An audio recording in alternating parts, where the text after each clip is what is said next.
وعلى مقلاتي هلا رح نزل الحمصات بهذا الشكل. يا عيني يا عيني، رح اقلبهم كلياتهم هيك مع بعض.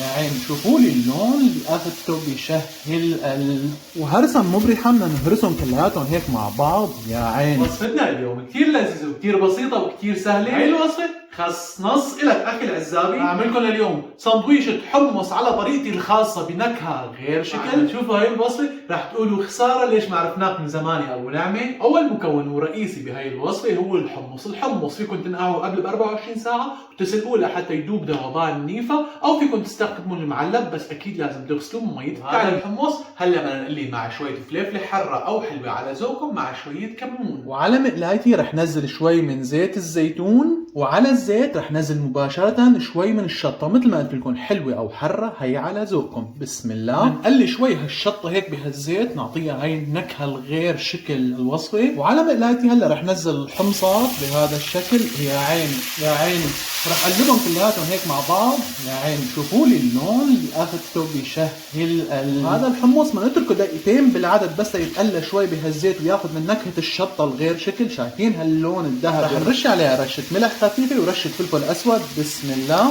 وكمان رشة محرزة من الكمون. بسم الله. رح نعمل لهم تقليبة كلياتهم مع بعض هيك لياخذوا من النكهات كلها. يا عيني يا عيني على هالوصفة الملوكية، اسهل واسرع وصفة واطيب سندويشة رح تاكلوها. هلا شمروا لي عن زنودكم، جيبوا لي هالراس البطاطا وما نروح نهرس الحمصات على الناعم الناعم. وهرسا مبرحة بدنا نهرسهم كلياتهم هيك مع بعض. يا عيني يا عيني على هالوصفة الملوكية. وهلا بعد ما صار بهذا الشكل رح نطفي عليها ورح نعمل لها اخر شيء عصرة ليمون هيك على الخفيف. يا عيني يا عيني على النكهات اللي طالعة. هلا هيك وصفتنا صارت جاهزة، ما في اسرع ولا اسهل من هيك. هلا بعد ما طفيت عليها رح اتركها على النار لبين ما احضر الطراطور معكم. وعلى وعاء كبيرة رح نزل حوالي معلقتين كبار من الطحينة او الراشي. بسم الله. وعلى الطحينة مباشرة كمان معلقتين كبار من اللبن الزبادي بهذا الشكل المرتب. هون سنين 3 توم مهروسين ناعم بهذا الشكل الظريف. وعليهم كمان عصير ليمونة حامضة.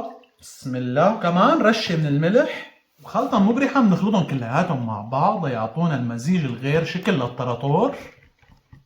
إذا حسيتوا القوام كتير سميك فيكم تخففوه مع شوية مي أو ليمون حامض. كمان هاي الوصفة بيلزمها شوية بواسطة. روحوا حضروا لكم شوية بقدونس على شوية بصل مفرومين ترانشات. على البقدونس والبصل يحطوا لي هالسماق هيك ليطلع بواز غير شكل. شوفوا لي لون السماق يخزل عين البركة. والبصل مع البقدونس يخلطوها هيك بهذا الشكل الظريف. جيبوا لي هالبواز اللي بشهي القلب. وهلا جيبوا لي هالحمصات وهيك صارت امورهم جاهزة لللف. وهلا جيبوا لي اول شيء من الطراطور ودهنوا لي اياه هيك بهذا الشكل. الطراطور مباشرة نزلوا لي هالحمصات هيك بهذا الشكل وادعموها ولا تهكلوا للهم. كمان فوقها هالبواز اللي بشهي القلب، واكيد مخلل الخيار ومخلل اللفت كمان ضروري واساسي. ترنشات هالليمون بيعطوها النكهة الغير شكل. كمان البندورة، شرايح البندورة اللي بتشهي. وما رح نساكم اكيد مع عرق النعنع بيعطيها نكهة غير شكل. رشة سماق اكسترا، ورح نرش لها رشة هالملح ورشة الفلفل الاسود.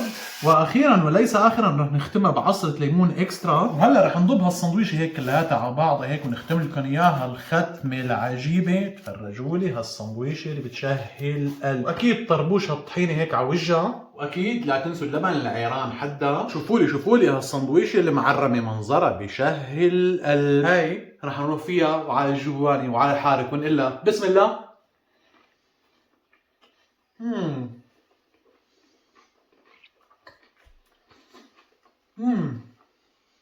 دمار دمار يعني للتأكد.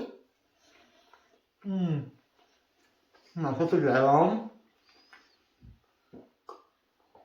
بتمنى تكون عجبتكم الوصفة واستفدتوا. إذا عجبتكم مثل العادة انزلوا على كعب الفيديو في 3 شغلات: اللايك والشير والاشتراك. كبسونا عشوائي وبلكم بهالطريق. نشوفكم الفيديو الجاي.